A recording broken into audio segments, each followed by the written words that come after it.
My bad. How you guys doing? Yeah. I was like, where the hell did you go? Welcome to the Vegas Benchwarmer channel. This is the Benchwarmer podcast.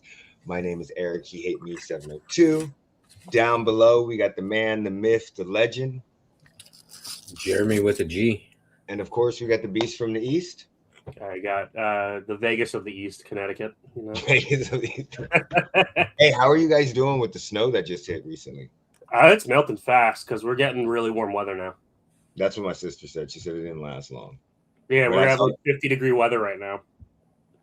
That's warm. Yeah, why? We got 80-degree weather. Yeah, I'm not shocked. That's warm for us. Okay, so a couple things to talk about. First thing we're going to get into is we're going to get into the Elimination Chamber, which is happening today. Jeremy, before we get in that, what were your thoughts on Raw or SmackDown?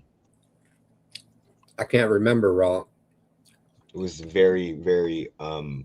The only thing I remember of Raw is AJ Styles tribute. Yeah, I was so waiting for Gunther to come out and him to fight him. Yeah, whatever. Gunther's let me not call him the R word. People be getting canceled a lot recently. You know what? Speaking of that, I didn't like Gunther because he was just boring to watch in the ring, in my opinion. But I'm really liking this career killer thing. I'm really liking how they it's like Randy Orton when he was it's a recycle. What do you mean? Well, all of it's a recycle, man. But it's 1,000 times boring recycle. Yeah, but I'm not saying that. What I mean to say is I actually like him. So it's a shitty recycle. It's not as good as Randy Orton. You're right. But I do like him in this role. I like the way he's amping it up and playing it up. He can't amp up a fucking paper bag. What do you mean how it's amped up? Yeah. Okay, so maybe hammed up. He's hamming it up. You know, I'm enjoying this is the most I've enjoyed Gunther ever. So normally I dislike him at all. On the Yes, we all have our own opinions. Yeah. So we had the triple threat match with Jey Uso winning over that was a pivot. Yeah, I don't know. Yeah, because Braun Breaker is now hurt or something like that. Braun Breaker's hurt. I mean, not Braun Breaker, but Bronson Reed. With a torn bicep. Dude, the vision is so totally going downhill. Well, it was shit when it started. What do you mean? Yeah. It went downhill. It went downhill from concept. Yeah. But there's a vision. Yeah, so there's a vision. It's a stable. It was started by Seth Rollins, and then it had Braun Breaker and Bronson Reed. Seth Rollins gets injured, so they kind of turn on him. Bronson Reed and Braun Breaker add Logan Paul and Austin Theory, and then Braun Breaker gets injured, and now Bronson Reed gets injured. So you just got Logan Paul and Austin Theory. So like at the beginning of the year, that you could tell they had plans for them to be huge, and both of their main stars got injured. Okay, so we'll talk about, first of all, we'll talk about the Elimination Chamber matches, and we'll let Sam know how we got here. All right, so the first match we got is the Elimination Chamber match for the women.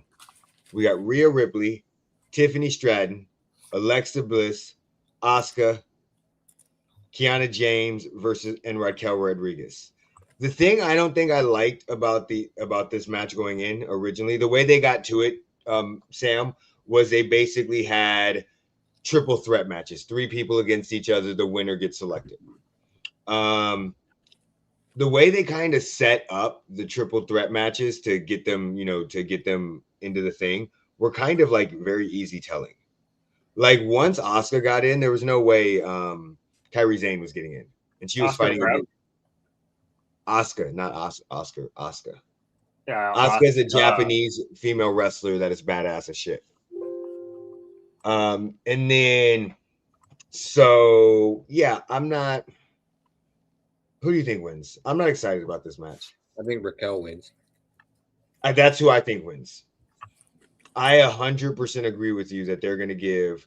Just like I told you the other day, I have a feeling they're giving Judgment Day both fucking women's titles.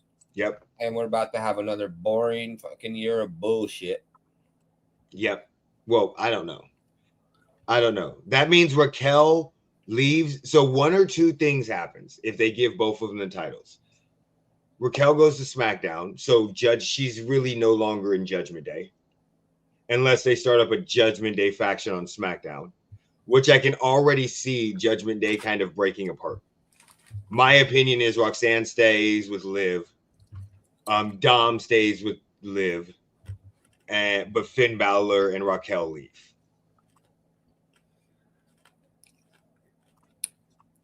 I don't know. I just know it's going to be boring. Kind of like what they did with Damian Priest and Rhea. I just need Bianca Belair with her tail. Her whip. Yeah. So, Sam, there's a wrestler named Bianca Belair. She is actually really, really strong. But she has a long head of hair that she puts into a tail, like a ponytail.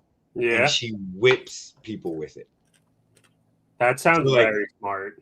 They come off the ropes, and there have been many people talking. One lady got a small little laceration, like a cut from it, but there have been many people talking about it, and they're like, that's one of the worst moves to take.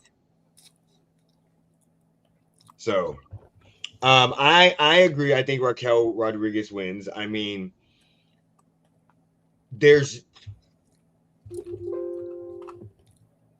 unless they're gonna move Rhea over to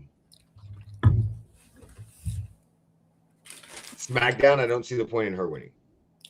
They're gonna give me the title, and then it's gonna be another fucking 6 million fucking episodes of Liv versus Rhea bullshit, never ending fucking story of.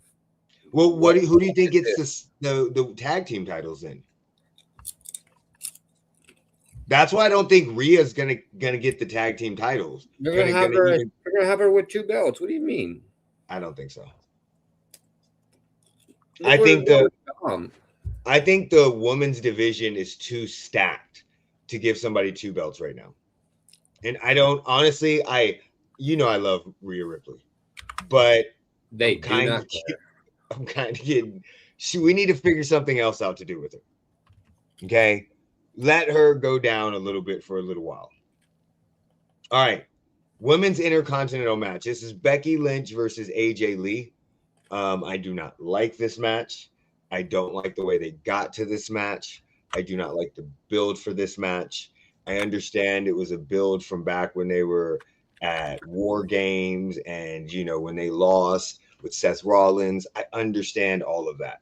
But there was like 2 episodes, and AJ Lee basically tricked Becky Lynch into giving her a title shot. I don't understand it. I wish they would have gave her some wrestling matches. We know who's gonna win. AJ Lee's gonna win, right? I hope. Yeah. So, but then what does that do? You know what that does, right? All that does is mean they get a rematch at fucking WrestleMania. So now we have another 2 months of these two going head to head. And I'm gonna be honest. When AJ Lee came back, I may be in the minority here, okay? But when AJ Lee came back and she started appearing, I was ecstatic at first. But the more that I see her and when I saw her in the ring, I was like, wait, hold on. She's not that good. I don't think she's that good on the mic. I don't think she's that good in the ring. Now, granted, she's been away for a while. And I think that's kind of one of those things where she was just so much better than everybody else at that time. Because women's wrestling has evolved so much since AJ Lee was in the ring. And I'm not trying to downplay her saying she was never good. No, she was just so much better than everybody else at that time. But now they've caught up to her. So that's kind of my thought process is, yes, she's going to have the title. They're going to rematch. But if you give her the title and she doesn't fight Becky Lynch, then who is she going to go against? It's got to be somebody else that is very good in the ring. She's not going to go. Get in there. She's not going to go against rookies. because I don't think she is going to be able to carry the matches with the rookies or the younger people like Roxana Perez or what's the other girl that just got beat up by Natty? Maxine Dupree. That girl. She's not a rookie.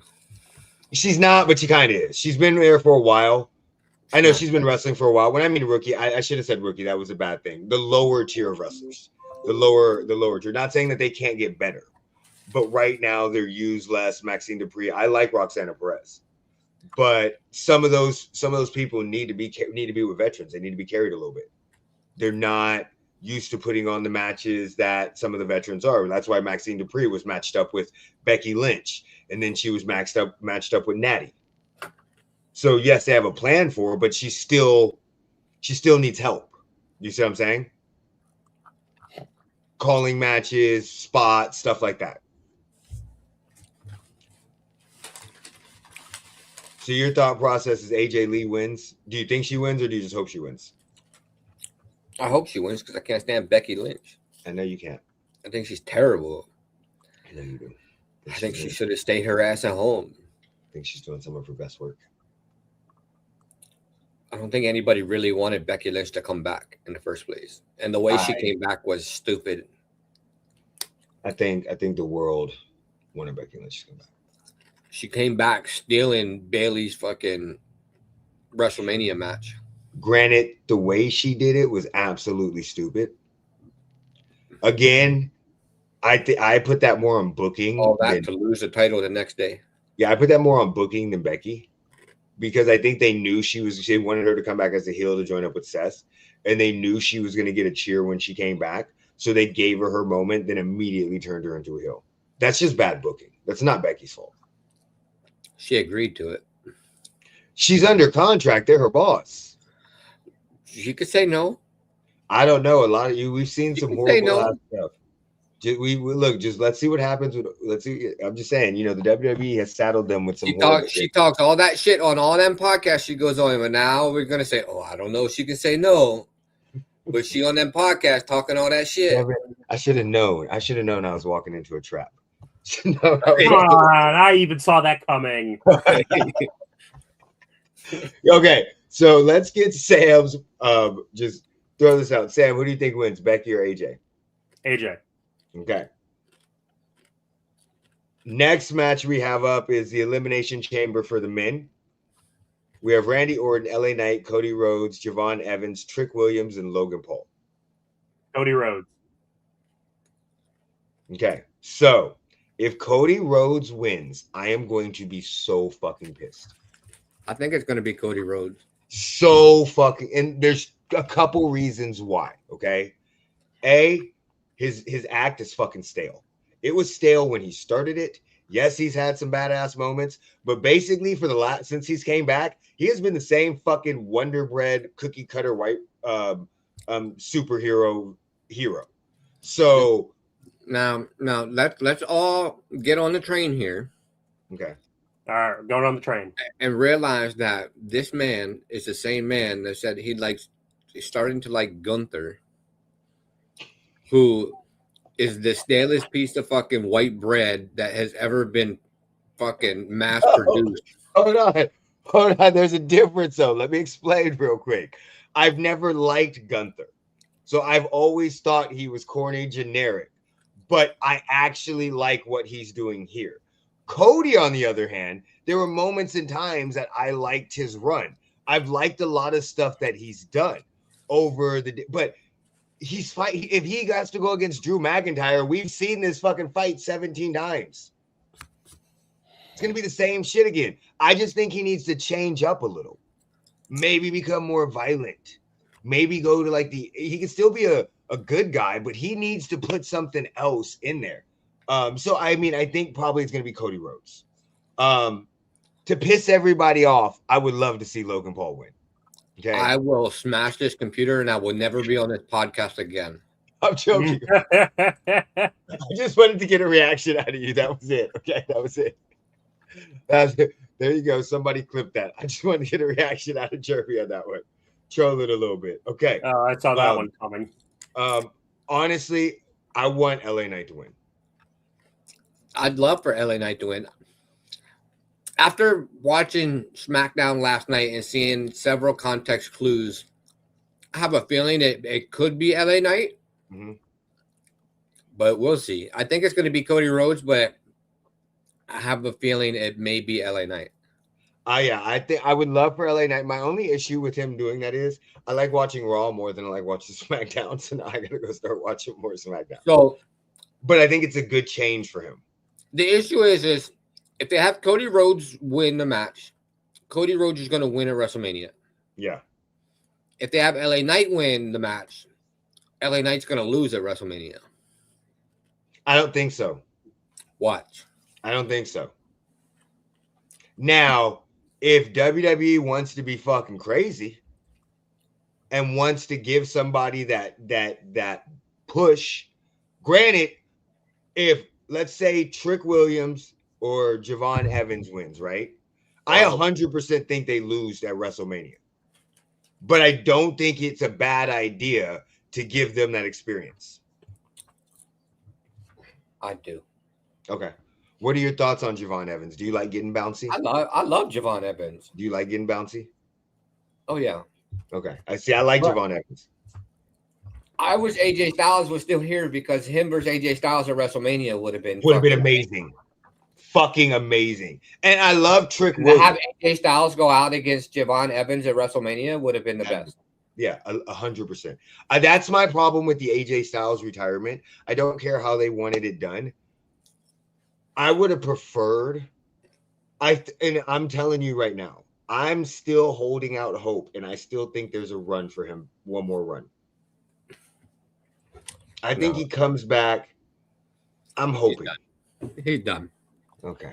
All right. World Heavyweight Championship match. I am irritated as fuck with this match.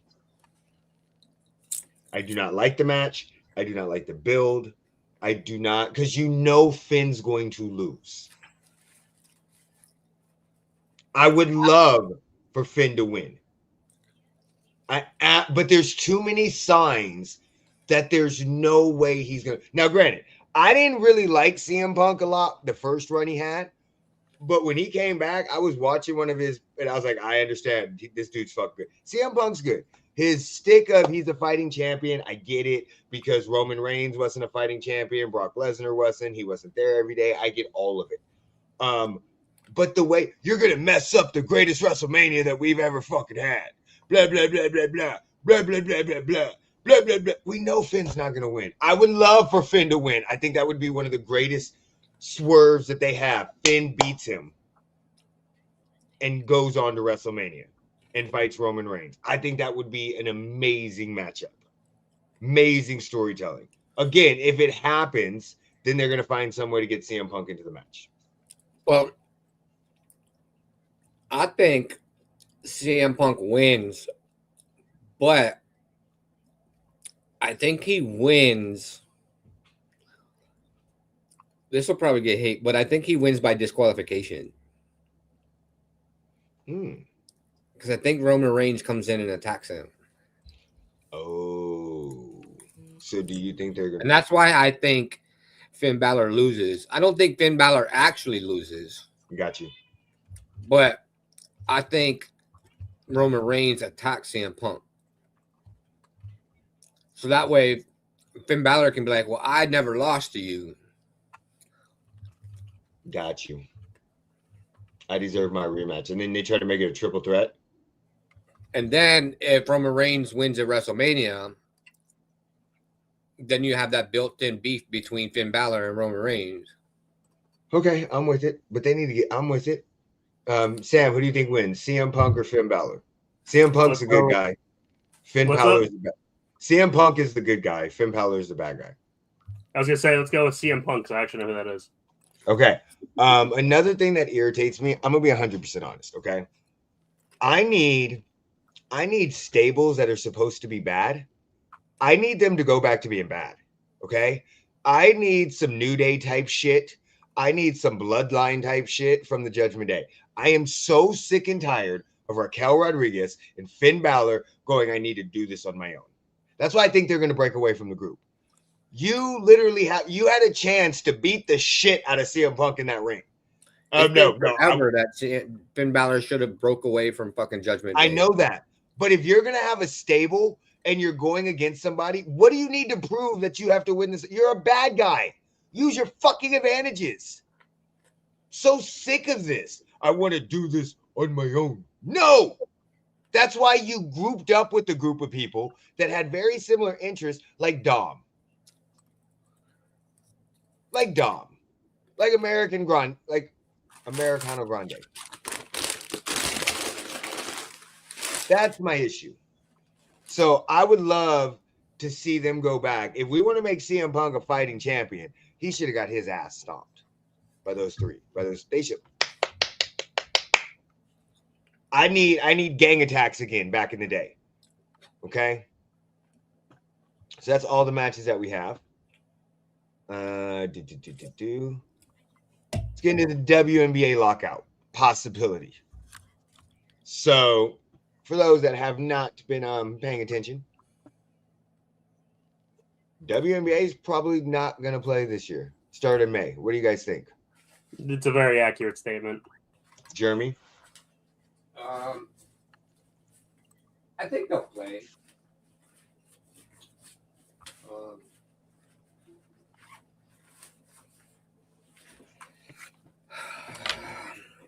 I just don't think they want to. I don't want to say lose out on a lot of money because we all know they don't get paid a lot of money, but I think at the 11th hour they come up with some kind of deal. Okay.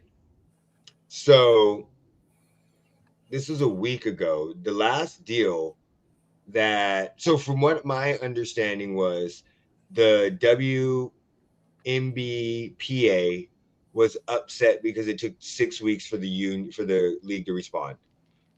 They sent a proposal in on the 20th, requested 25% of gross revenue in the first year, increasing over the life of the agreement to an average of roughly 26%. The union's proposed salary cap remains under $9.5 million. Well, I just have one question. What's 25% of zero? Zero. But they want gross, not net. That makes a difference. What's 25% of zero? Well, zero is not their gross revenue. Their gross revenue would be before they pay all their bills. Right. So they actually gross revenue. They owe too much money. But this is why I believe they need somebody that's advising them that actually has a brain. Yeah, I agree. Because if you take from the money that pays the bills, how do you pay the bills when you don't have enough money? Exactly. And the offer that the WNBA gave them was it was good. Like, it was really, really good. Yes, the top players aren't making $10 to $15 million. No, they're not. But I mean, your minimum players was $500,000. Like that was such a good deal. You could have negotiated off of that. But no, didn't they ask for what they asked for? Didn't they ask for like charter flights and then team provided housing? Yep. And in that deal, there was provided housing for new players. So like they're not paying any mortgages or rent or whatever. Yep. So they don't have that bill. So I mean, I just don't think that the people advising them are actually smart. So per ESPN, what was the new proposal? Hold on. Like, I understand what they're trying to do, but I just don't think their advisors have a brain. Whoever's advising them is not thinking long term. Sam, jump in here. What are your thoughts? It's been fucked up. I mean, it sounds like ever since I started watching, the commissioner's an idiot. And Adam Silver doesn't really seem to care because he's part of it. But what doesn't help for me personally, too, is Unrivaled has been, I think, making a good amount of money, too, that they could see what they could make, which is I think, damaging the WNBA. Well, the issue is Unrivaled also doesn't have the overhead that the WNBA has. Yeah, because isn't it Breonna Stewart's company? So you can make all that money when you not as big as the WNBA and you don't have as many players as the WNBA and you don't have to pay as many bills as the WNBA. Yeah, so I think they fucked themselves with that one. I don't think the WNBA fucked themselves. I think the players fucked themselves. Oh no, I wasn't talking about the W. I was talking about the players. Yeah, I think the players because of what they're getting from Unrivaled, but nobody's watching. Like I mean, you could go into a lockout and then everybody go to Unrivaled, and then Breonna Stewart's going to find out how much bills you're going to have to pay for a league, and then you're going to be like, well, shit, I don't know if I can pay all the players this much anymore. And then what? Yeah. How much it costs? As bad as Adam Silver and Kathy Egghead to rent out arenas and have arenas in every fucking city, instead of just having a couple where you guys show up at one arena and play a couple games. Right. So I don't think there's any brains in the conversation. So here is what the league features: maximum salaries, including revenue sharing payouts, amounting to nearly 1.3 million in 2026 and projecting to 2 million in 2031. The Supermax in 2025 came in at 249,000. The average player salary would reach 540 in 2026 and 780 by 2031, up from 2020. So from 120. So immediately they get a $420,000 a year raise on an average player salary. There was also, they did have in there as well. Here it is. The players are their applicable minimum salary those 0 years, provided a 1-bedroom apartment in 2027 and 2028 only, and developmental players would be provided studio apartments for the entirety of the deal. So I know that the WNBA did say they were including a housing allowance for first or second year players. The problem that you have with this is they're asking this question, right? And they're telling us this: how many fucking first year players make the team? None. Wasn't there like 5 in the whole league last year? I think it was something like that. So what are your developmental players? Like, we've seen players. Are they going to put Kristen Bell, like Bell, as a developmental player, or what is she? I don't see a G League, so I don't see them keeping more players, and some of them are just for practices. Jeremy, do you know of that? No, they're not.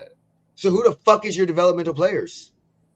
They don't have any. So why the fuck are you asking for that? All their players are on the bench during the game. That's what I'm saying. So if you're saying 1 to 2 years, as they come in as a rookie, they need housing allowance. Depending on what their rookie salary is, that makes no sense. So here's like, my thing is the owners of the team should be able to provide the housing. Mm-hmm. And we already know some teams do provide housing. Yep. Like, as bad as his bowl cut is, Mark Davis provides housing for the Aces. Mm-hmm.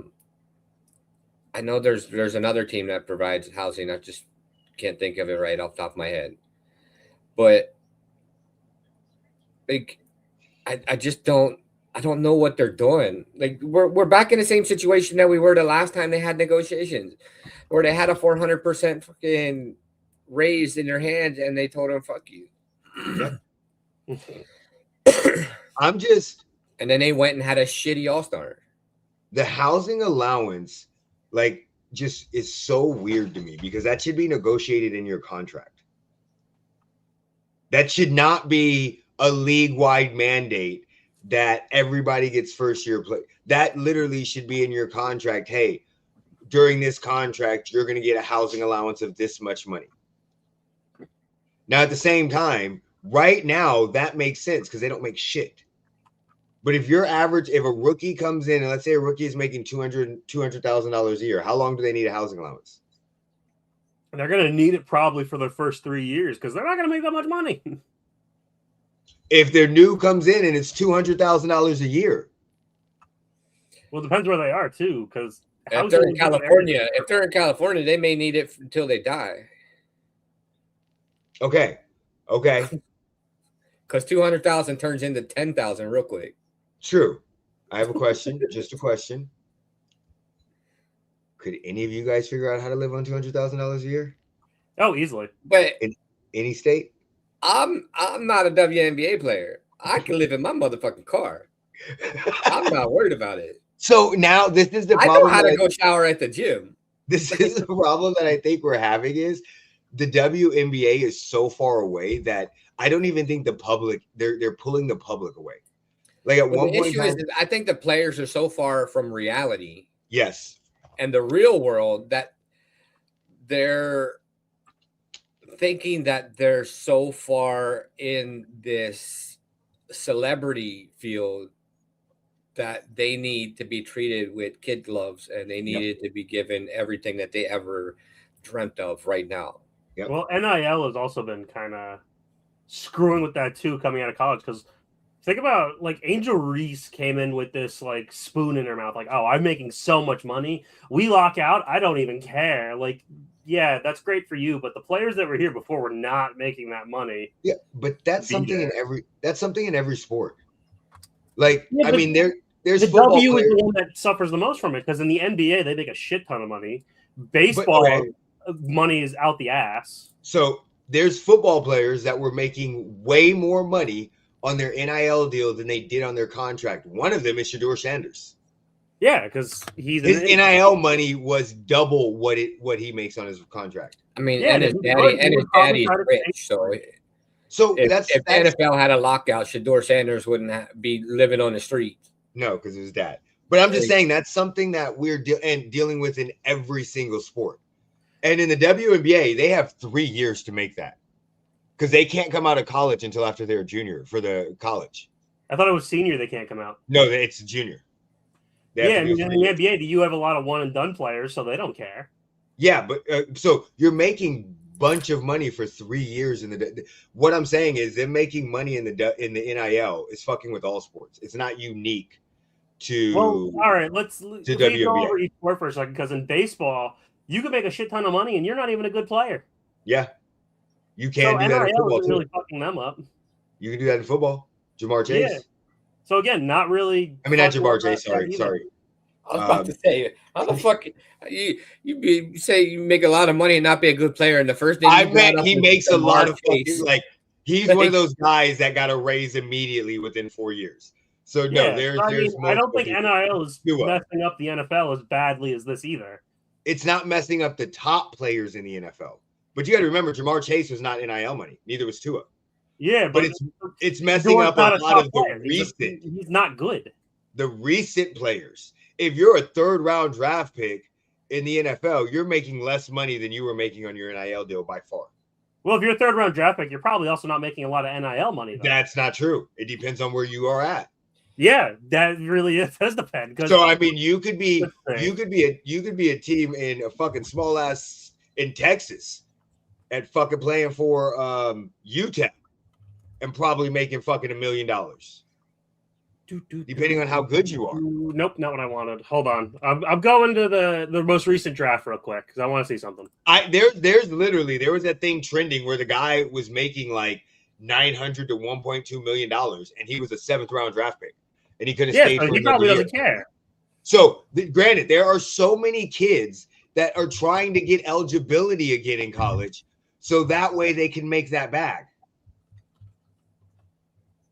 Like, they would rather the Ole Miss quarterback that's about to get his 6th year. He's making a bag. And what do you think he's going to be drafted as in the NFL? He's not going to be that high. I don't know. He's not going to be able to sleep again. Yeah, so I mean, the NIL is killing these kids. With the NIL deals, I think that's happening all over the place. Well, okay, hold on. Jalen Milroe only made $1 million to $2.5 million in college, and now he's making $6.2 million in 4 years. Break that down. That's not the same amount. He made that a year in college, 1.5 to 2.5 a year. Yeah, I'm saying he's making a little in the middle of that. Yeah, so he's basically making right now what 1.7. Yeah, in the middle. Yeah, so he's making yes, and Jalen Milroe from now. Who else was on that fucking team? He was from Alabama. Go to your damn center or lineman.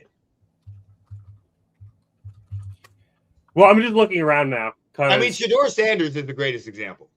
Shedeur is the greatest. Like, that is the greatest example. I know his dad is rich. I know this. Of growing up spoon-fed with a he literally grew up with a spoon in his mouth. Making tons of money in college to making no money in the NFL. His brother, who was undrafted. He's fine. But he was making money. Yeah, that's why I said he's fine.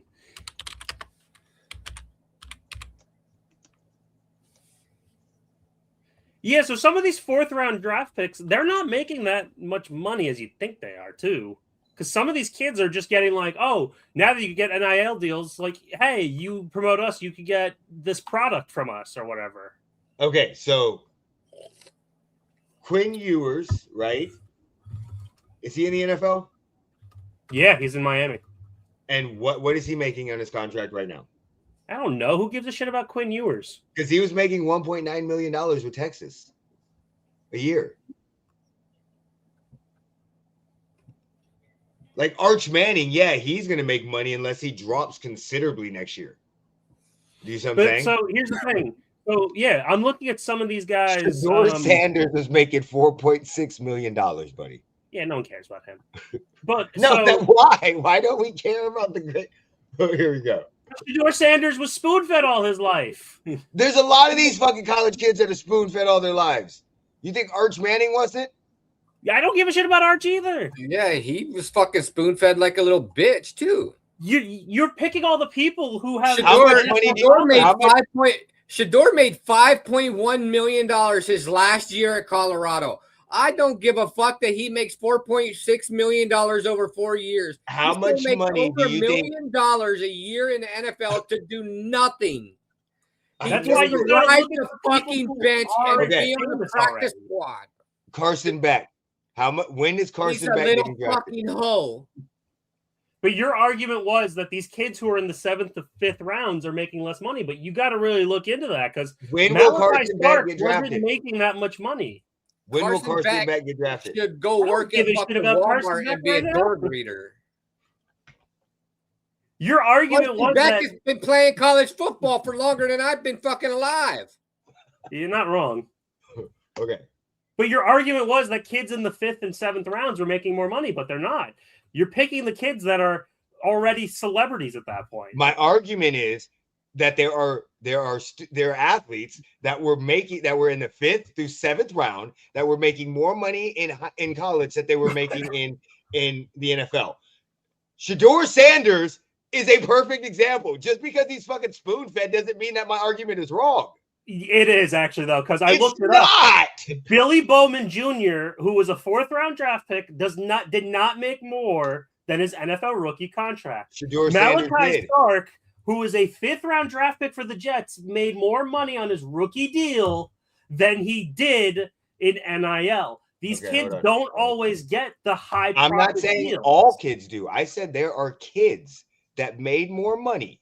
Yes, and your pick was Shedeur Sanders, who is he not a kid that made more money in college than he did on his rookie deal? If his last name wasn't Sanders, would he make that money? It does not matter. It does in this case. Did Shiloh make more money in college than he did on his rookie deal? He's not. He shouldn't have made any money in college. He's not good. And again, he's using his last name. What is Quinn Ewers? Wait.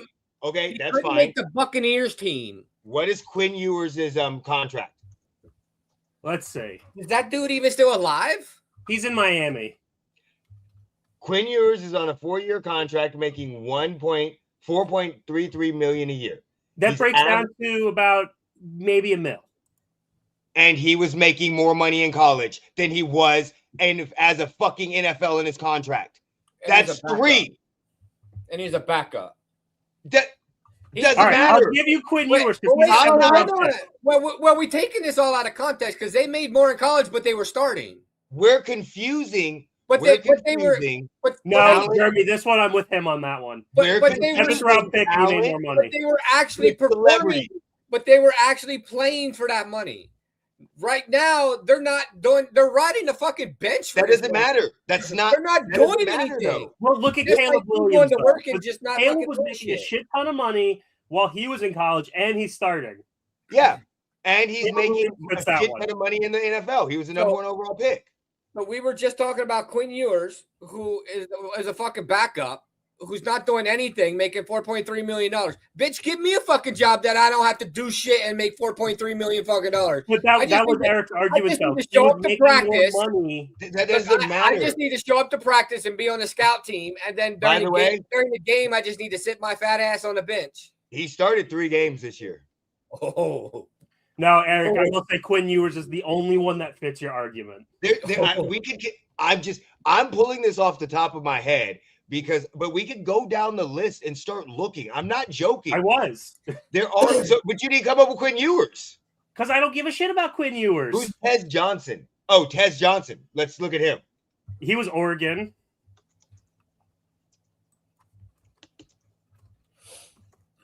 First of all, I'm just gonna double check. He was a 7th round draft pick.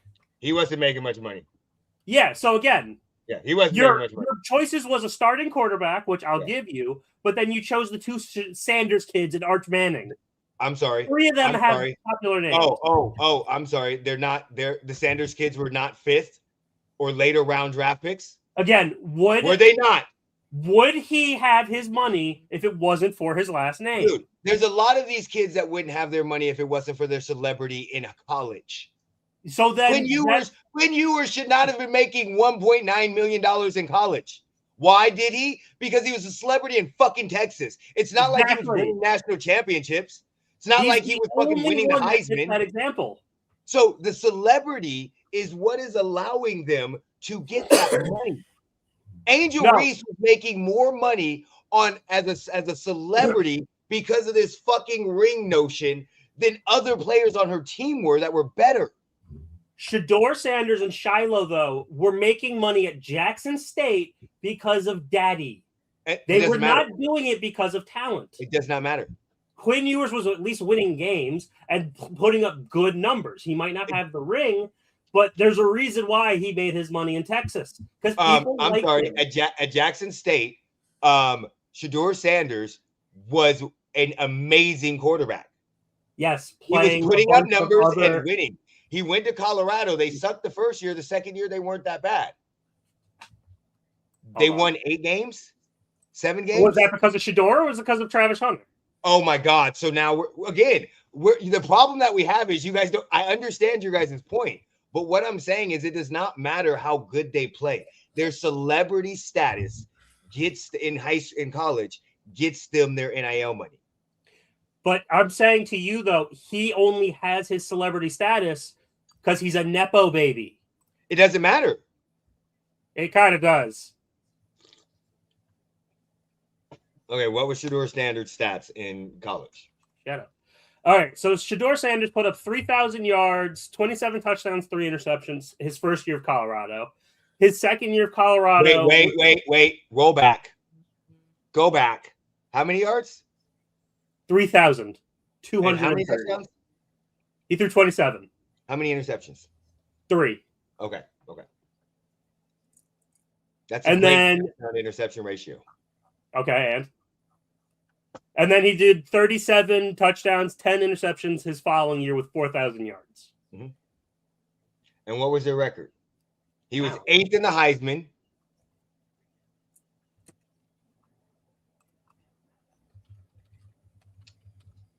And they finished 9-4 with the 7-2 conference record.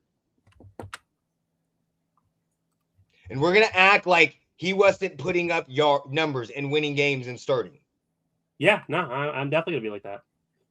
Just because you don't like the guy. It has nothing to do with liking him. I actually wanted to draft him. So why are we going to act like a 9-4 Colorado team that the year before was 4-8, and the year before that he got there, they were 1-11. Yes, it's his dad. Yes, it's Travis Hunter. Yes, it's the whole entire defense. But we give quarterbacks credit for everything. Yeah, with all those numbers, they went what? 9-4. What schedule is this then? And they were 7-2 in the Big 12.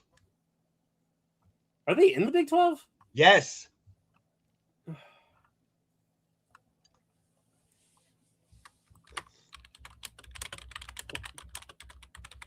So they lost to Nebraska. They beat Colorado State, beat Baylor, beat UFC, lost to 18th ranked Kansas State, 28-31. They beat Arizona. They beat Cincinnati. They beat Texas Tech. They beat Utah. They lost to Kansas, 21-37, and they lost in the bowl game to number 17th ranked BYU. Oh, it's giving me the year that everyone left. That's why. So 2 of their 4 losses came against ranked teams.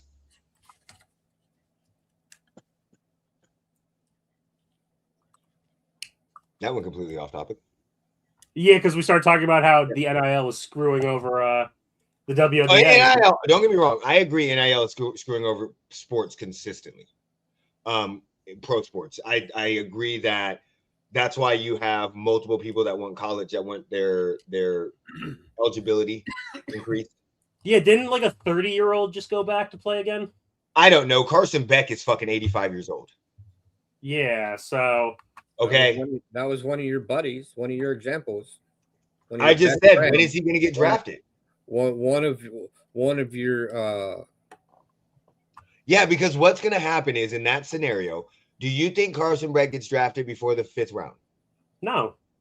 Okay, so he's going to get drafted 5th round or later, and his 4-year contract is going to be as much as he was making in 1 year at Miami.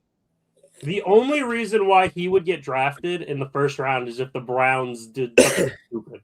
And the issue, the reason I should feel bad why. Huh? And I should feel bad why. Nobody said you should feel bad. He had 372 years in college to save money. Like, if you didn't save $5 in your 372 years in college, then that's your fault for not having smart financial decisions. Yeah. Okay, so question real quick. Here's his yards as a starter, right? As a starter. In Georgia, first year as a starter, 3,900 yards, 3,950, 24 touchdowns to 6 interceptions. Carson Beck shouldn't be making as much money as he is. Again, why is he making that much money? Celebrity. Yeah. Now, granted, he is good, but he's also played for 2 of the. Georgia was one of the best teams over the last 5 years. But so here's the argument even before NIL. You get these kids that play with all this high-end talent, and then they show up in the NFL with low-end talent, and they can't perform.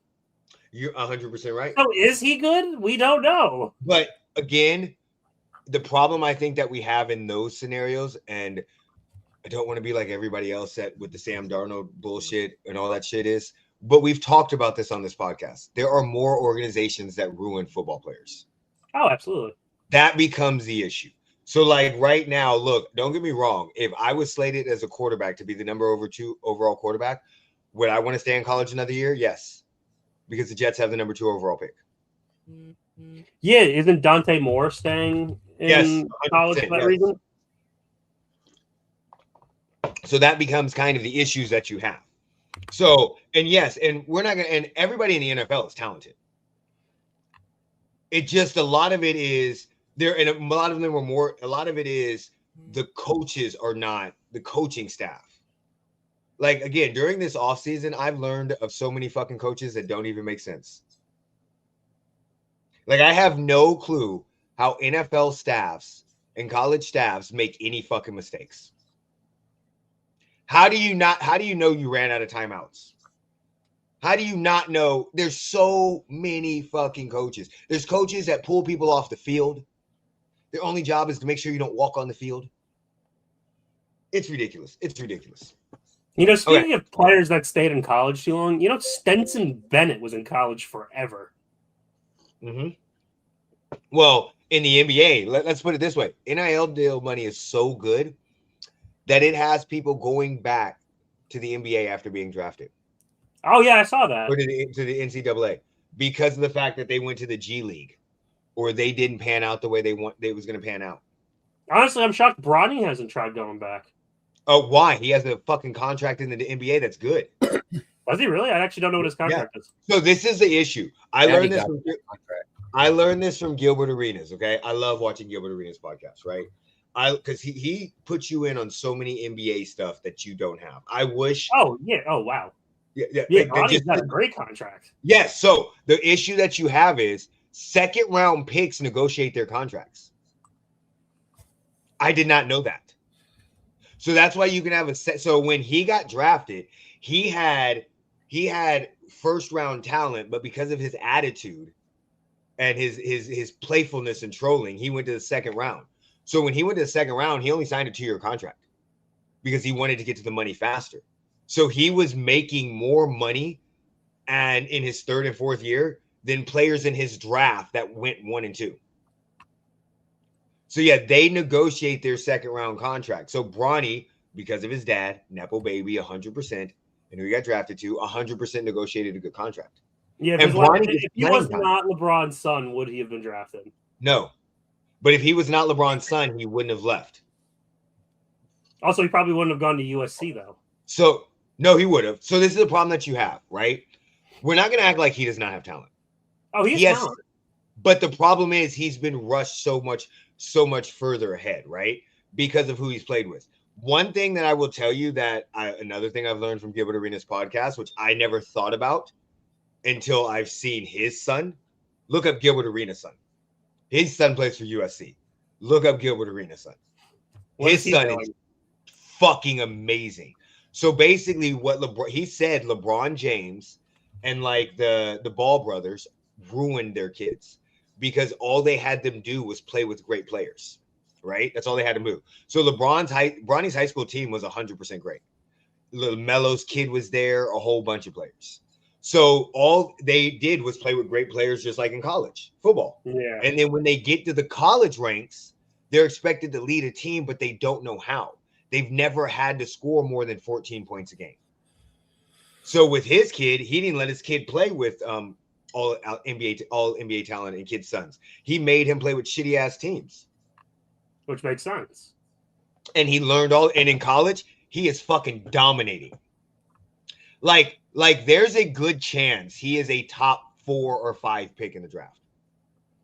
Aren't the Boozer brothers supposed to be like top 10, top 5 next year? So you have the yes. Hold on. You have the problem that you have right now is you have what is his name? AJ Adonso or whatever from BYU. You have Boozer from Carlos Boozer's son from Duke. You have Jair Arenas. Okay, Jair Arenas is his name. He is a 6'6" point guard. He's quick as shit. He is quick as shit. 100% quick as shit. 199 pounds. He averages right now 14 points, 2 rebounds, 1 assist. His game, where is it? First year in college. I'm trying to see what his game high is. But like when you look up his stats, game-winning shots. Like motherfucker just takes shit. Looks like Gilbert Arenas consistently. NBA draft is weird though, because there's a lot of people that don't know. Basically, they don't know who the who's going to be the number 1 overall pick because there's a lot of people. Oh, Duke, Garen Peterson from Kansas. Yeah, that guy, the NBA talent is definitely getting there. He's been checking himself out of games. Ooh, that's not good. Not because he's hurt. Just because he's like, okay, I'm good. So he's pulling an Anthony Richardson. Yeah, but not like he doesn't care. Like Anthony Richardson was tired. No, he hits a 3-pointer, scores 23 points, looks at his coach and goes, all right, get me out of here. And he's out for the rest of the game. Oh, that's gonna be bad. He's literally just keeping his draft stock up. So Aja Arenas right now is projected as a top 10 pick. He's first at his position, but 32 as a prospect at the guard position. But I think I like the idea. He's a combo guard, so he can be anything with lesser teammates because it makes you be a leader. Yeah. So that becomes right now. They have AJ going. They have Cameron Boozer. They have Darren Peterson. They have Keaton, Caleb Williamson, Flemings, Brown Jr. Wait, Caleb Williams. Yeah, Caleb. I'm just fucking around. I know. I was just making a joke. Oh, so yeah, they have a couple. So he, like I said, he's projected top 10, but you don't know what's going to happen in this draft. There's actual talent to actually mess around with. This is what I'm going to say about the NBA. This is what I'm going to say. I'm not going to say that there's not actual talent, but what I'm going to say is the pressure and the way that they look at this talent in the college should be looked at completely different, in my opinion. Okay. So, like, don't get me wrong. You knew Victor Wembanyama was going to be fucking amazing, right? Oh, absolutely. You knew that. Cooper Flagg, you knew would be very, very good. But it wasn't USA. Yeah, but it wasn't. No, he wasn't on Team USA last year. No, not for the Olympics. Wasn't there like something he went like to play with the pros? Under 20 or something like that? Yeah. But you knew he was going to be good, but a lot of it was due to his size and his athletic ability, right? His size, his moving, how he could play multiple positions. Cool. Now, if we go back and forth in the NBA draft, there's a lot of people that had a lot of talent. And, this guy's a can't miss talent. He's going to be the next biggest thing. You can look at the fucking 2024, Pablo, Jabari, Chet. What about what was that year that Richard was number one? That was 2025. Or last year, that was 2024. Sorry, 2024. Yeah, it was Richard and other people. Zachara, Alex Sarr, Reed Shepard, Stefan Castle, who's turned out to be good. Yeah. Ron Holland, which I saw play at G League Ignite. Donovan, a couple other people. Rob Dillingham, who is a backup for Timberwolves. Zach Edey. So, I mean, top 10. Matthias, he's pretty good. But Cody Williams isn't that great. Donovan Clingan, I don't watch many Portland games. Ron Holland's not bad. Reed Shepard can't even get the number 3 pick, can't even get on the floor for Houston. And then Alex Sarr and Rashard, whatever his name was. What, he just got given the keys to Atlanta? No, he didn't get given the keys to Atlanta. Then why'd they trade Trae Young? Because they have Dyson Daniels and Jalen Johnson. Oh, so he's not even doing anything. They have literally an all-NBA defensive team and somebody that almost won Defensive Player of the Year. Yeah, they have 2K rates him as 80s and 90s.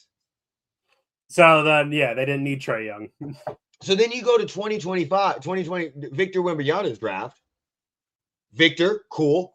Brandon Miller is a great second option for Charlotte, right? Yeah, they're starting to play good. Nobody's heard of Scoot Henderson, which I saw him play for G League Ignite. Yeah, I didn't know who that was. And Ashur Thompson are pretty good, but that's it. That's the top 10. That's the top 5. So you have Victor, which we knew was a star, and the rest of them, I say Houston, Amen Thompson is amazing, but the rest of them are kind of good second options or above average role players. So you did last year, you did 2024. What was 2023? 2023 was Victor. That was Victor? Yeah. So 2024 is the worst. 2024, you have Pablo, Chet, Jabari, Keegan Murray, Jaden Ivey, Benedict Mathurin, who just got traded, Shaedon Sharpe, who's pretty good, and Dyson Daniels. That's 2022. 2022. Jalen Williams in OKC too. Okay, so you did basically. So what was 2020 on? 2021 was Cade Cunningham. That was Cade. No, that was Ant Edwards and James Wiseman. Yeah. Again, look at 2020. I am looking. Ant Edwards, James Wiseman, LaMelo Ball. And then you've Tyrese Halliburton at 12. Yes. Patrick Williams at 4. So Obi Toppin, who's playing for the Pacers right now. Now, number 9, he's a bucket getter. Denny Aveda. Yeah, he's a bucket. But outside of that, you don't have anybody. Yeah, I saw Tyrese Maxey, I think, is the only other one. Yeah, so the NBA draft is such a crapshoot, in my opinion. And when you go through and look at them, you're really only finding 1, 2 players maybe in the top 5 that are going to be outstanding. Maybe you get one great one and one, second option. Do you see what I'm saying? But after that, it's a fucking crapshoot. Like, even if you look at Anthony Edwards, LaMelo Ball, the other 5, James Wiseman's basically out of the league. Patrick Williams is on the bench, and Isaac Okoro is traded 3 times, I think. Yeah. Killian Hayes is barely playing. I think he just signed with a 10-day contract. Obi Toppin was on the bench in New York, but he is doing good in as a backup player in backup role player in Indiana. Danny Portland, but they don't fucking win. Jalen Smith he played for Phoenix, but I think he might play for Chicago now. He might have just got traded for Chicago. Devin Vest 2019 is no better either. I'm just looking through. I mean, that's what I'm saying. They had Zion, Ja Morant, RJ Barrett, DeAndre Hunter, and Darius Garland go 5. Yep. So if you look, you have in the top, so you have Desmond Bane, Peyton Pritchard. This is still 2021. Yeah, I saw Desmond Bane in there. Tyrese Maxey, Tyrese Halliburton. All of those were taken after 12. And all of them are on Desmond Bane. I don't think is an all-star, but he might make one.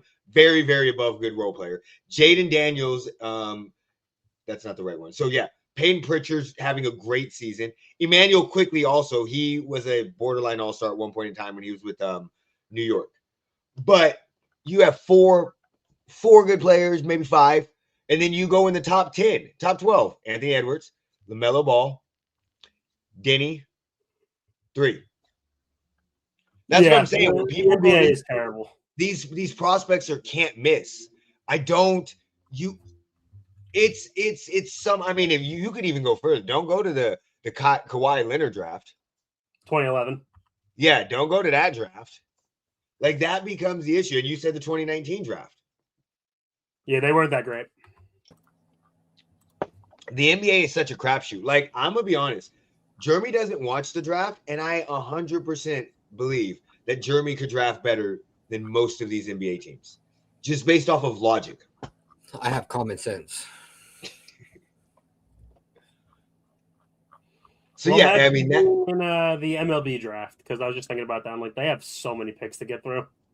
Well, they also have so many positions to fill, so there's so much time.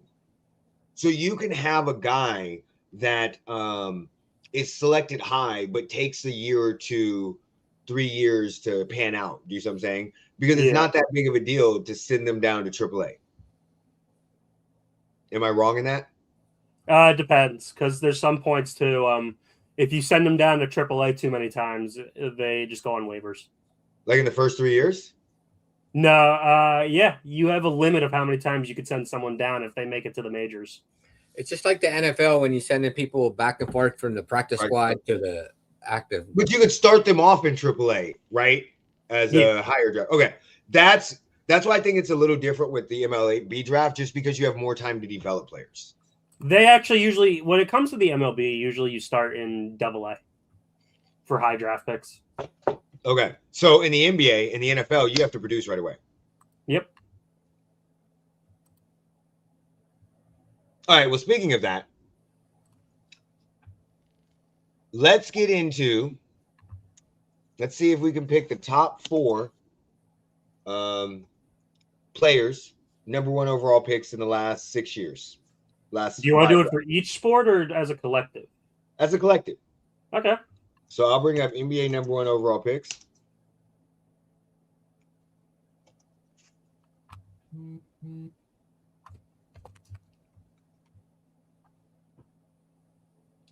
All right. Now we got to bring up NFL.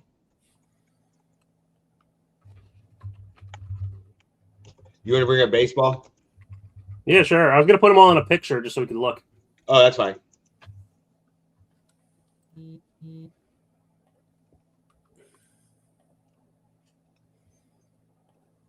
Yeah, I don't want that. We doing NHL too? Sure. I don't know anything about NHL. Same.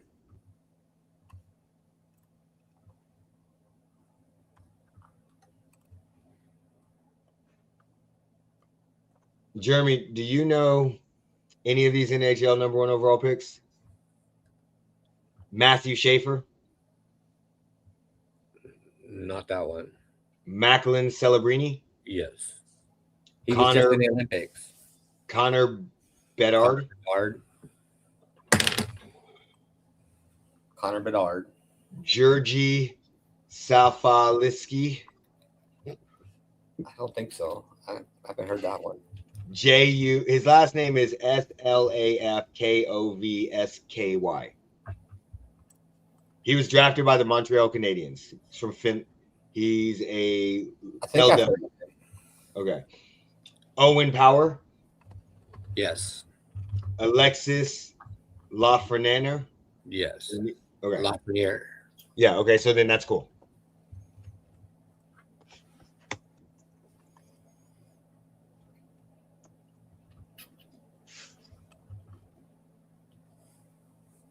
All right, I got all the number 1 picks up. God damn. You got them all. I got them all, but I don't have them on a thing. I didn't pick pictures.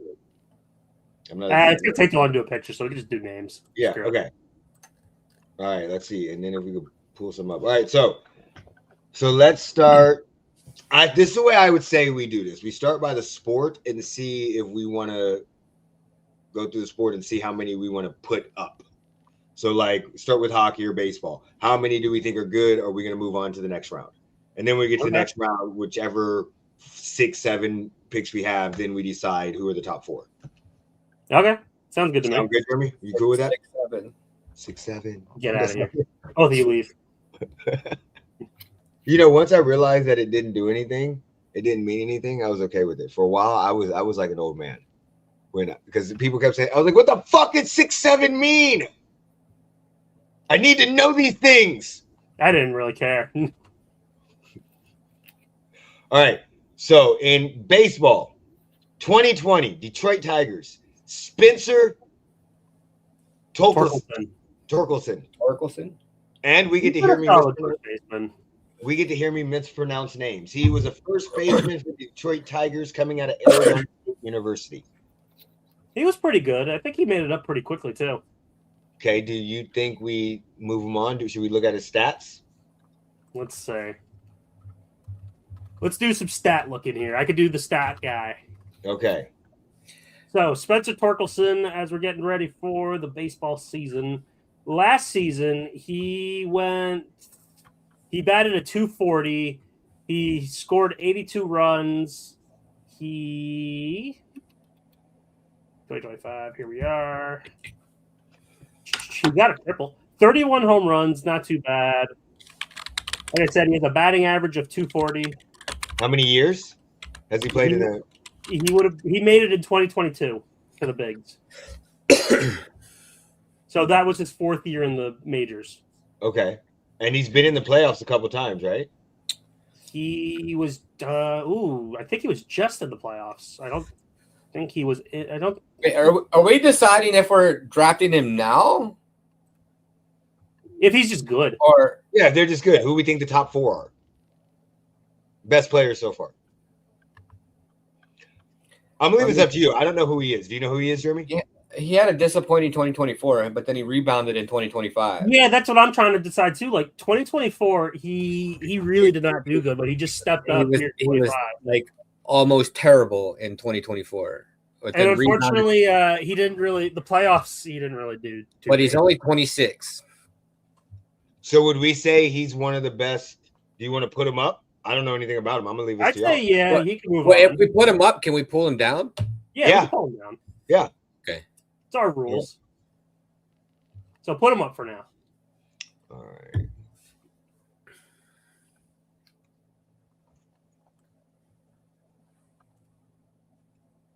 What I do? All right, what was his name? Spencer Torkelson. Torkelson. That's a name. All right, so next up on this list, we got Henry Davis, catcher for the Pittsburgh Pirates. Did he even make it up to the bigs yet? I don't know, think but he's in the big leagues yet. Yeah, I don't think he made it. Well, then we are not including him. No. Hold on. No, he's not in the big league. He's come up a couple times. He's coming up, I think. But he struggled. Oh, yeah, he's been in since 2023. No, don't put him on. He's got a 181 batting average in 167 games. He failed to make the 2025 opening day roster. Wow. Oh, wow. He's from where I grew up. Yeah, he's from Bedford, New York. Yeah, that's where I'm from. All right. Good for him. Jackson Holiday, shortstops with the Baltimore Orioles. I think he can make his way up. Give me him. Give me Jackson. We're putting him on? Yeah. Okay. What'd you say, Jeremy? Absolutely. Okay. What does he do? I don't know. He's shortstop. Yeah. He's a good shortstop. All right. I know the next one. We're including him. His name is Paul Skeens. He's a literally one of the best pitchers in the league right now.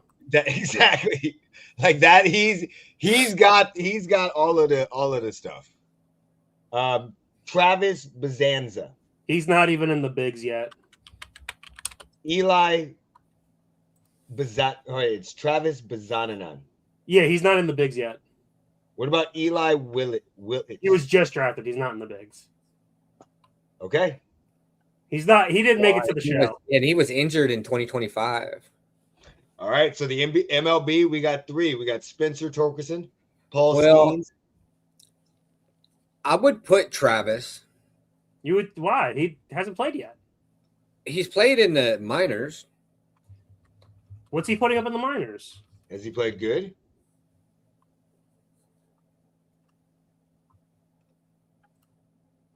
He's played in AAA. Let's see. Nope, I'm looking at Australian ball. That's not what I want. He played in AAA. I don't know how many games he played, but he got an injury while playing in AAA last year. He had an oblique injury. He's an 86th percentile in AAA in bat speed. So he played some. Yeah, he only played 26 games when he made it to Colorado. So we put him up for 26 games? How many games did he play in the minors? He's a top prospect. How many games did he play in the minors? He was just drafted in 2024. Yeah, he's played 111 games. Yes, he's only had one season. Yeah.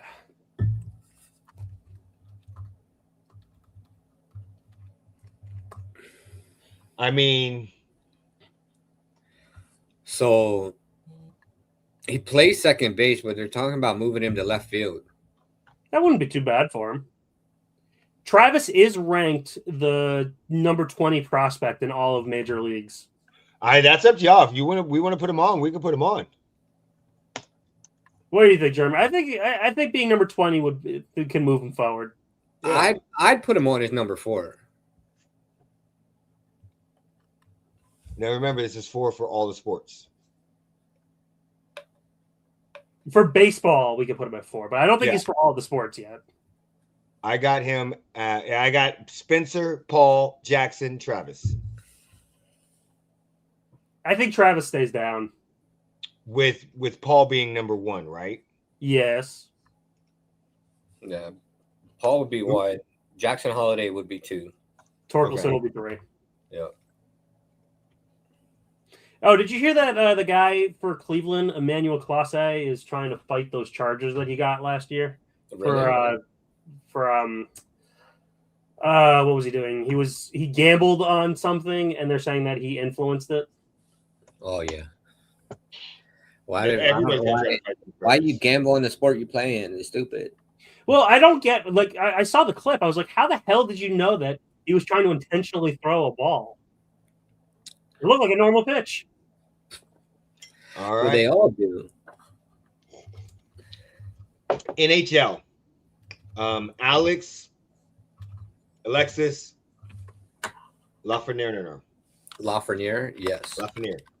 Yes. What would we put him at? 1, 2, 3, 4.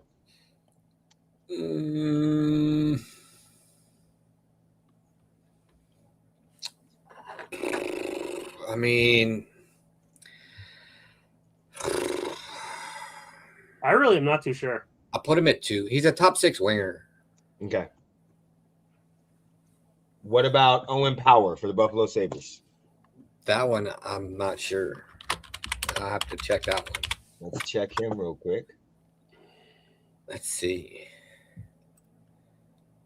21 first overall pick by the Sabres. 58 games played in the 25-26 season. This was steadily rather than immediately. 4 goals. He's 6'6". Which player is this? Owen Power. He's a defensive player for the Sabres. Yeah, for the Sabres. Roster. Let's see. Where are you? Centers, wings, defense. Here we are. What is the Calder Memorial Trophy finalist?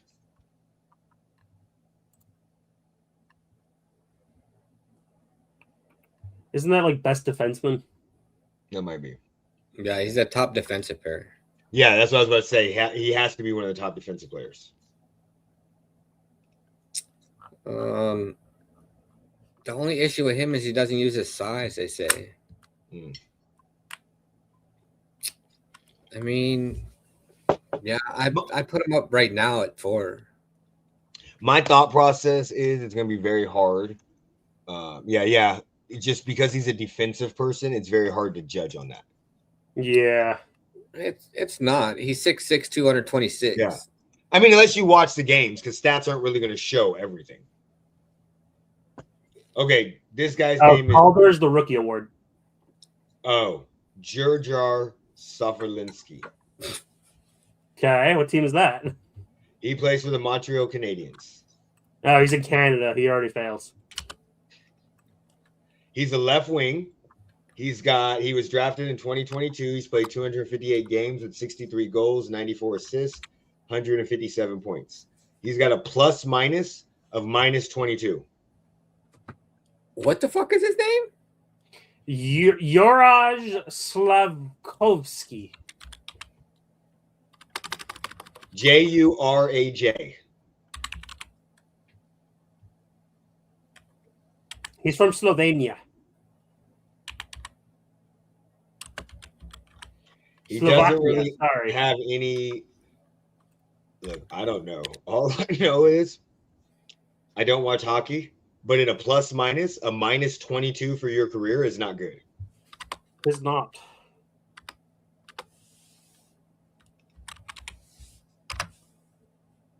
Yeah, because his first 2 years, he put up -13 and -19. Yeah, and now he's at a +6 for this season.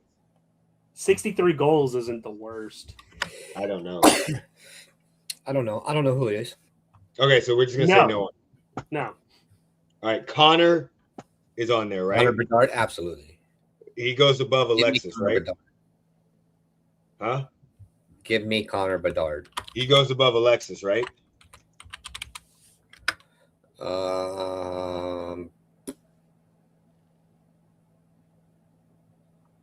I can see.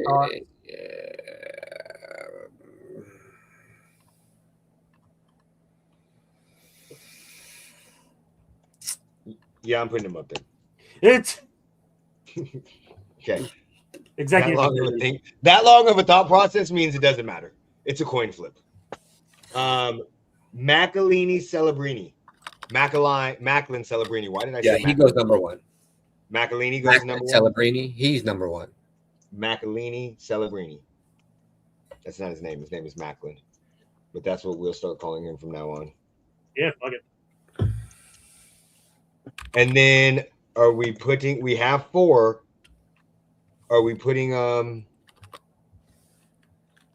Matthew Schaefer on? He got drafted last year. Yeah, he's defender for the Islanders. I'd say leave him off for now. Yeah. Let me see. 18 games. He's got a plus 10, but he's played 18 games. I mean, you might want to put him on over Owen. Nah, they're about the same. He's having a little better season than Owen, but bitch, I don't want to buy tickets. Come on, buy them. It's only 18 games in. Yeah, I'd leave him off for now. Yeah. Just because 18 games in. NFL. NFL. Right. NFL's next. Joe Burrow. We putting him on the list? Yes, we are. I mean, the problem with Joe Burrow is availability. Yeah, that's a huge problem. Trevor Lawrence, are we putting him on the list? I wouldn't. So he was drafted in 2021. He's been to the playoffs twice. He's won one playoff game. He was named Rookie of the Year, right?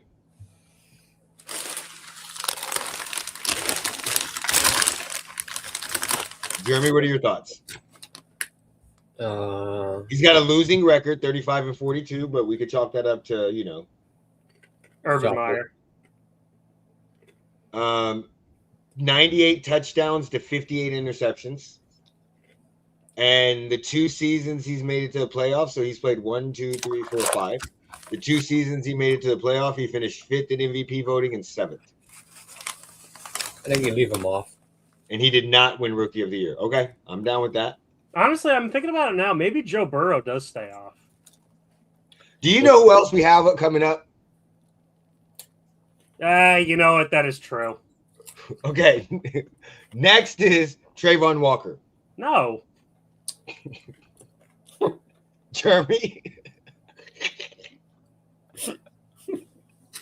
Look, I'm telling you right now, we might want to revisit this and put Trevor Lawrence on here, okay? Yeah, I'm just thinking about it now because, I mean, Trayvon Walker's definitely a no. Okay, next. Bryce Young. If we're putting him on, Trevor Lawrence better be on this list. Yeah, I think I'm rethinking everything on that one. You know, let us actually move Trevor Lawrence up. Okay. He needs to move up because now we only have 2 more people. Yeah, and do we really like these last 2? So I'm okay with putting Caleb Williams on the list. Really? It sounds like I'm only going to have one person on the list.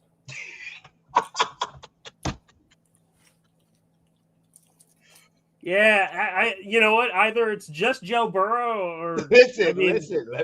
Let me sell you guys on Caleb Williams real quick, okay? So first year, put up good numbers, but their team didn't have great success, but they were better than the year they were before. Second year has one of the greatest throws I've ever seen in the history of football. In a playoff game on 4th down. Won a playoff game and lost to Matt Stafford because he was outcoached. And when I say that outcoached, it was for the line adjustments. I don't think he belongs on this list. I agree with you. If we had trouble putting Trevor Lawrence on, we had trouble putting you know what? Yeah. We're only going to have one person on this list. We're not even talking about. Okay. All people who you want on the list. My personal how do we have more? How are we so wait? You can tell we all know more. We all pay more attention to football because we were so lenient on NHL and MLB. We were like, yeah, maybe, yeah, put them on the list. On football, we were like, fuck y'all, no. These guys are no. Okay, NBA. All right, so NBA, we're gonna have a couple more on there. Okay, so NBA, first one off the bat. Anthony Edwards, he is going on the list. Yep, he makes it. He's been in the conference finals twice. They've been in the playoffs, I think, every year that he's been there. Yep. Olympic champion. Next is Cade Cunningham. I am definitely putting him on the list. I'm with you. He is right now 1 or 2 in MVP votings. Have them leading they were in the playoffs last year. Have them leading so he's on there. Okay, Pablo Banchero. I'm gonna be honest. No, I'm leaving him off. No, I don't know. I've never heard that name, so no. No Pablo. Pablo came out of the same draft as Chet His Holmgren. name is Paulo. Why do you keep calling him Pablo? I don't care what draft he came out because of. he reminds me from Pablo from the backyard fucking. Look, I know I don't watch the NBA like y'all. Teams are coming back. I know I don't watch the NBA like y'all, but I know who the players are. I've never heard this motherfucker's name. Okay, so Paulo Banchero, yep, I'm leaving him off. Victor has to go on. Yep, he has blocked every team. Do you know what the funny part about the Victor putting him on? There's nothing that he has done on the court that makes him go on. No, it's just his talent. Yeah, he was injured. They haven't been to the playoffs. It's just literally how good he is. Okay. That statement doesn't even make any sense. What? It's not anything. Nothing he's done on the court puts him on the list. It's just his talent. So this is the problem. The reason why I said that is because his talent in what? So obviously it's not his talent on the court. His talent. No, in it what? actually no, it is. His talent on his knees. No, so what? we've seen him. We saw him play against the Olympics. We saw him in the Olympics a couple years ago. Play against the. I'm sorry. Maybe I'm confused. Okay, can I finish? I'm gonna tell you why. This is why. 45 games this season. He is averaging 23.7 points. 11.2 rebounds. Okay. He's not averaging a lot of assists. His blocks, the way he changes shots, he's averaging for a career 3.34 blocks. The problem that he had was his rookie season, he averaged 21 points. He averaged 11. Rookie season cut short too. Yeah, he averaged 10.6 rebounds and 3.6 blocks, right? He had a lot of turnovers, but he only played 71 games.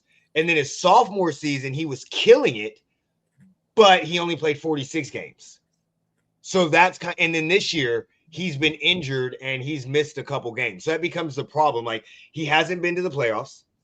He did win Rookie of the Year, but has he been on an All-NBA team yet? He's been an All-Star. No, he wasn't an All-Star because of the fact, yeah. So he's a two-time block champ, two-time All-Star, Rookie of the Year. He made an all-defensive team his rookie year, and an all-rookie team is. So maybe I shouldn't have said it's not what he did on the court. I'm about to say, because this makes me even more fucking confused. Yeah, he's actually done everything he just described with everything that happens on the court. The problem that it is he's just been injured the last year and some of this year. So you kind of forget about his rookie year. He just gives really good sloppy. I'm about to say, like, if it's not his talent on the court, then his talent on what? His knees, like on his back, or like Rice Setzer, we're not putting on for the Atlanta Hawks. Who? Zachariah Richare. Yeah. And then Cooper Flag, which I say no. Just because he hasn't been in the league long enough. Exactly. He's doing some cool things. What? We put other players from other sports on there for being prospects. Yeah, but they played. We have AAA stats for them. This dude has literally played 40 games on a losing team. Huh? But he's played. What's his stats? Okay, well let's look at him. Let's go. That's true. You're right. I don't watch NBA. Yeah. But I didn't think he was doing anything remarkable. He's averaging 20.4 points a game, 6.6 rebounds. His goatee looks like shit. He's also only like 18. He was 17 in college. And he's hurt right now. Got an 80.4 free throw percent. Yeah, he's got a 48 field goal percent, but 30% from three. So 30% from three, 53% from two. So he's better closer to the basket. He 80% free throw, but he averages 4 free throws a game. And you know what's funny? I went to his page. They're not even showing any highlights from the Mavericks. They're showing his highlights from college. Yeah, so the problem is he's on a team that's not good. And I'm not saying that they're not good at all. Kyrie Irving's not there. They traded away Anthony Davis. They got a lot older. He is literally their only scoring option. What, Chris Middleton's not doing anything? Chris Middleton's 87 years old. You're saying that Daniel Gafford doesn't do anything? Daniel Gafford is a defensive center. You don't think Klay Thompson's doing anything? Klay Thompson is averaging 12 points a game right now? Well, you want to keep going with this joke? I think you would draft him to be okay a prospect. I mean, no, I'm with that. He's a prospect, yes. I just don't think he's all-time great right now for number one. No. We're not trying to figure out all-time greats. Yeah. If Jeremy, who doesn't watch basketball, thinks that we should put him on, I'm on board with that. Okay. Because he came up with that's an outside the box type of idea. Yeah, Klay Thompson is averaging 11.5 points a game. He's also day-to-day, so I don't really care.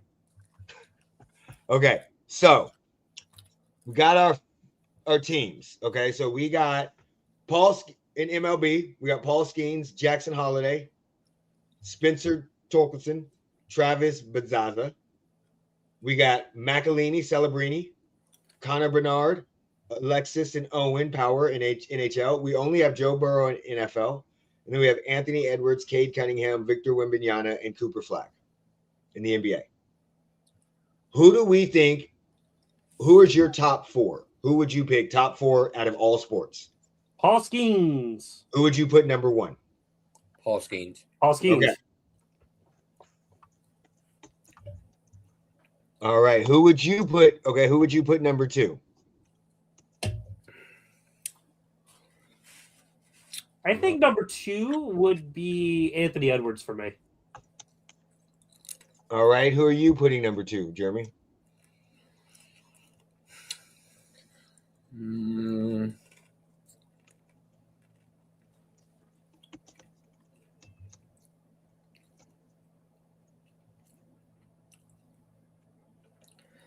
Probably Macklin Celebrini. Magdalene Celebrini. He's missing out on that. He needs to change his name. All right. Who would you guys put number three? Well, what about you, Eric? You haven't rated anyone yet. Yeah. So number one, I would put Anthony Edwards in the NBA. Number two, I would put Paul Skeen in MLB. Okay. So who we got number three for you guys? For me, I think this is where I'm going to put Wemby. Okay. What about you? What's the list again? So we have baseball. We have here. I can just show it. Can I share it? That would have been smarter.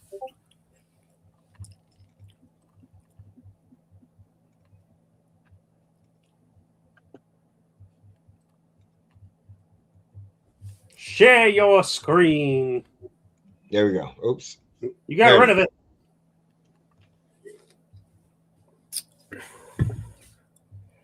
This is I'm assuming I'm the first one. Yeah, you're the first one. Jeremy, you're the second one. I'm the third one.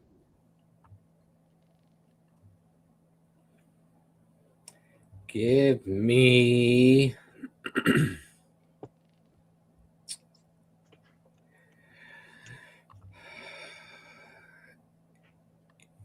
Anthony Edwards. Ooh, okay. I'm actually Anthony Edwards. Okay, so I'm thinking I'm going to change this a little bit. I'm thinking that right now because it's hard. It's hard. I want Victor. You know what? Yeah, I'm going to put Victor above Paul Skeens. And put Paul Skeens third.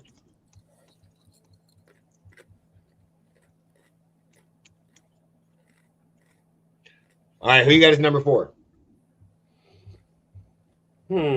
Number four is where I think I'm going to put Burrow. That's where I'm going. What about you, Jeremy? I think we're all going Burrow. Okay. So we're all of us are going Burrow right here. Could have just copy pasted. Yeah, it's all right though. All right, so these are our top four players in the draft. Reason why the NFL only has one is because, to be fair, there was only one person that was viable in this candidate. So Malcolm Celebrini is NFL. On your original list, you put Malcolm Celebrini as NFL. Oh, I meant NHL. Okay, yeah, there you go. You're right. He plays football now. Man, that makes him really great. Welcome to the league. So, and then these are our top 4. So if we were drafting, they got Paul Skeens number 1, which I have no problem with. I got Anthony Edwards. I like basketball, and that man is, I love Anthony Edwards, dude. He's just hilarious. Sam's got Anthony Edwards, second. Yep. Jeremy has Macalini Celebrini. I have Victor Wembanyama. Then Sam has Victor. Jeremy has Anthony. I have Paul. And then all of us have Burrow. Well, that was an interesting little thing that we did there. I had fun. What are we thinking? Hold on. I took all the number 1. Yep. You're thinking of the Norse and which will. I was going to say, Paul won Rookie of the Year and the Cy Young. In the same year? No, he won that in 25. Listen, you know I love me some Paul Skeens. I absolutely love some Paul Skeens. But I mean, if Victor or Anthony Edwards, Anthony Edwards he's got 2 conference finals. I mean, we already saw Victor Wembanyama can't throw a baseball. He's 17 fucking hundred feet. Do you know how far that has to drop? I loved watching his first pitch. Have you seen it? No, I don't. You know what? This is the funniest thing in the world to me, okay? I don't understand how everybody is so bad at that. Like, you have more bad first pitches than you have good first pitches. Yeah. I don't get that. Like, you'd think more people would play sports. 50 Cent, I think, was the best first pitch I've ever seen. And then, I'm sorry, I don't care about these splits and these backflips to the first pitch. I don't care. That's why I said 50 Cent was the best. Like banana ball. What'd you say, Jeremy? I said, but you like banana ball. No, my wife likes banana ball.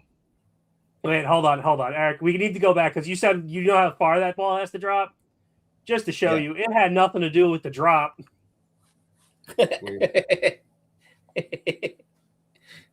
at where this man throws the ball. First of all, look at that fucking size. But look at where he throws it. Yeah, but what I'm trying to say to you is, did you see how low that guy was squatted? Victor had trouble seeing that guy. Okay? Victor is 17 feet tall. That guy, Victor, all he literally had to do was throw the ball straight out from his nose. That guy sitting down was 3 feet 4. So from 17 to 3 feet 4, he needs to get glasses. That's all I'm saying. Hey, do you mind throwing up my screen one more time? Just because I got to throw up my favorite still. Freaking 50 Cent over here. Woo! I don't get these. Jeremy, how do you think you would do on a first pitch? I used to pitch in Little League. That's cool. I agree. But if we went to a park and threw a first pitch, how well do you think you'd get it? I would nail it. Nail it. When's the last time you thrown a pitch? I don't have to. Oh, no. Fuck. I hate Stephen A. Smith. He's not. It's just a celebrity one. Here, we can skip him. Here's Snoop. Snoop Dogg missed badly. He was too fucking high.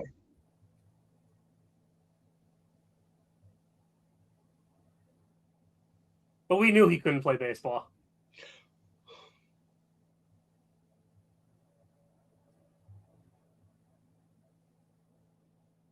Oh, I remember this one. This was so bad. He's wearing a suit. Like, what the fuck was that? He's Irish. He doesn't know how to play baseball. He also doesn't know how to throw a football either, because I saw him do that too, and that was hilarious. He doesn't know how to do the same way. She's gonna do the stupid flip, isn't she? No, she's a pageant star. She's in heels. She's in fucking platforms. What are you doing? Oh, John Wall. John Wall. This was horrible. Ugh. You know what, though? He was probably coming off of an ACL tear. Or after he got injured, he had no more talent. Well, that was when he got drafted, actually. Oh shit. Carly Rae Jepsen. Who is she? Call Me Maybe.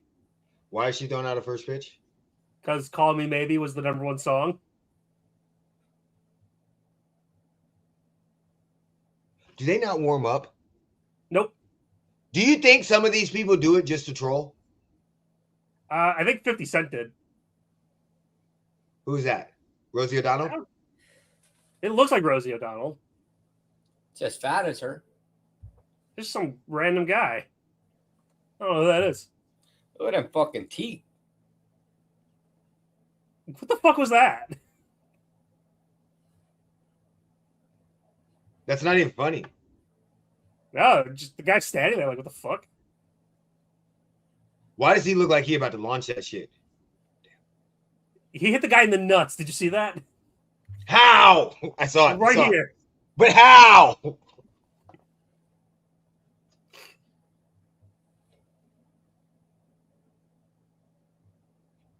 Jesus Christ. Hey, at least he made it like a foot from home plate. Oh, he said he wanted to. Who the fuck is this? He wanted to. Who is this? This is a politician. Yeah. He's a judge. Yeah, he judged that ball. And he celebrated like he just fucking threw a strike. Yeah. Woo! Hell yeah. He couldn't even see what I was. Who the fuck is this dude? That's the guy who caught the ball. He's upset. He's like, what the fuck? Curtis Jackson taking pictures, yeah. Yeah, and then 50 Cent goes and does this. I think he did that on purpose. Yeah, I think he was trolling everybody. Yeah, I think so. All right, anything else you guys want to talk about before we jump off? Nah. All right, I say I don't think I could make the whole plate. No, I wouldn't either. I wouldn't make it. I don't know what to tell y'all. I would make it, and it'd be a strike. So, don't you have a baseball field right next to your house? I have like 7. We need to go try this. Y'all don't What are you understand. gonna do from the distance I used to of- play every sport known to man except for curling. I didn't do that stupid shit. Well, Oh, I know come I played a lot of on. sports too. I just can't pitch. That's not my fault. Yeah, that Yeah, was I played outfield. I can't pitch, and I'm not a good I'm not a good hitter. That was my problem with baseball. I couldn't really hit the ball, but I can do everything else. I can pitch. I don't know what I to could tell you. catch, I could throw. I just couldn't pitch. Yeah, I played. We're 80s and 90s babies. Of course we played. Well, I don't know about him. He might be a 2000 baby. I was born in 95. Oh, okay. Nice try, though. We, of course, 80s and early 90s, we played every sport known to man. It didn't matter what happened. Especially when the Sandlot came out, everybody played fucking baseball. Yeah, the Sandlot, I think, changed everything. Yeah. But I Well, played think about it, baseball. there was a lot of baseball movies with like kids being in like the big leagues. Yeah, Rookie of the Year. Where he Um, broke his arm and ended up having he played for the Cubs. yeah, or the kid that Owned the Minnesota Twins. yeah, and then managed them too. Yeah. Yeah. Well, that's because that was the late 80s and early 90s were great movies. I mean, Major League 1 and 2, Angels in the Outfield, Field of Dreams. Sandlot. Exactly. That was like the baseball revolution. A couple good basketball movies came out, but that was a good sports time. I mean, you had Any Given Sunday in the 90s. You had Unnecessary Roughness. Like Mike. The Program. Shut up. What's wrong with Like Mike? Did you literally just say the Little Bow Wow movie? Yeah, I did. Stop it now, okay? I was about to say Above the Rim. White man can't jump. He said Like Mike. The Little I Bow like Wow. Like Mike. All right, Jeremy, whenever you're ready, buddy, you can take us out. Next, you're gonna tell me Rudy was a bad movie. It's a horrible movie, especially when you found out it was all fake.